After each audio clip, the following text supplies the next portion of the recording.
Good evening. Once again, the program begins right now. Sign language interpreter tonight is Marissa Owiti. Now, over to a top story tonight.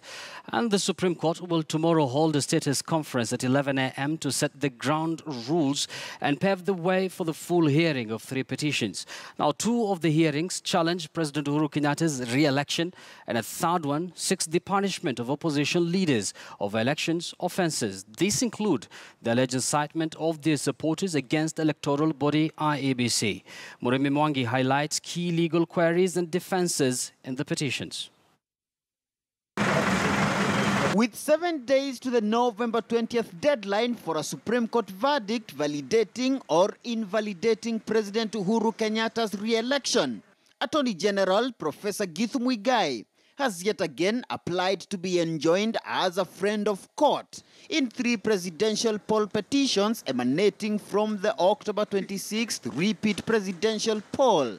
As Third Way Alliance presidential candidate Dr. Ekuru Aukot applied to be enjoined as an interested party. A status conference is scheduled for Tuesday, 11 a.m. If there are any applications, then the court will give directions on when those applications will have to be heard, and also the timing and the manner in which the hearing will go through.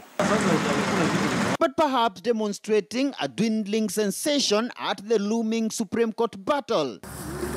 Law Society of Kenya has announced that it will not be seeking enjoinment in any of the 3 Supreme Court petitions. LSK President Isaac Okero insisting his team had already made a substantive participation in the recent petition leading to the nullification of the August 8th polls. As opposition leader Raila Odinga's camp termed the petitions as inconsequential to the ongoing NASA's push for constitutional reforms through people's assemblies, mass action, and the recent secession calls. These are different individuals who have filed the petitions in the Supreme Court. Okay? And in no way is a demonstration, a peaceful demonstration, in any way interfering with the judicial process. As Jubilee, we're waiting for the Supreme Court. Once President Uhuru Kenyatta is confirmed, duly elected, he will be sworn in, he will form the executive part of government, and the next election will be 9th of August 2022. IEBC is facing a fresh test in the form of Forms 32A, a statutory document used to register details of all voters who are not identified by their biometric details.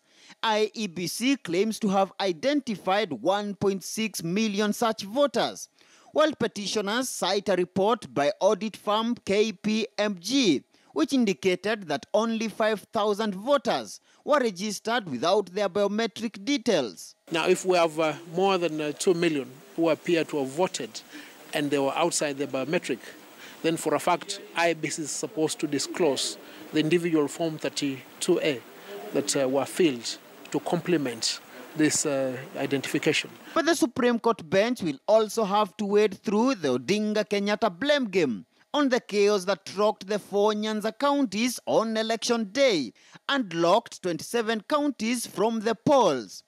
NASA core principal Musalia Mudavadi, in his affidavit, accuses the Jubilee regime of raining terror on opposition supporters to block their push for electoral justice and to discourage them from participating in the repeat poll, an allegation which the president deflects back to the opposition camp in his affidavit, claiming Odinga presided over vigilantism orchestrated under the guise of peaceful protests. Professor Muigai, in his capacity as a friend of court, is expected to help the court deal with the question on the fate of the repeat presidential poll, where a candidate withdraws, as the provision cited by Odinga's camp emanated from the 2013 Supreme Court verdict, in response to a query initially raised by Professor Muigai on what constitutes a repeat presidential poll. And so another busy week for the Supreme Court as the bench yet again grapples with the question whether to validate or invalidate President Kenyatta's re-election. The deadline for the final verdict is Monday next week.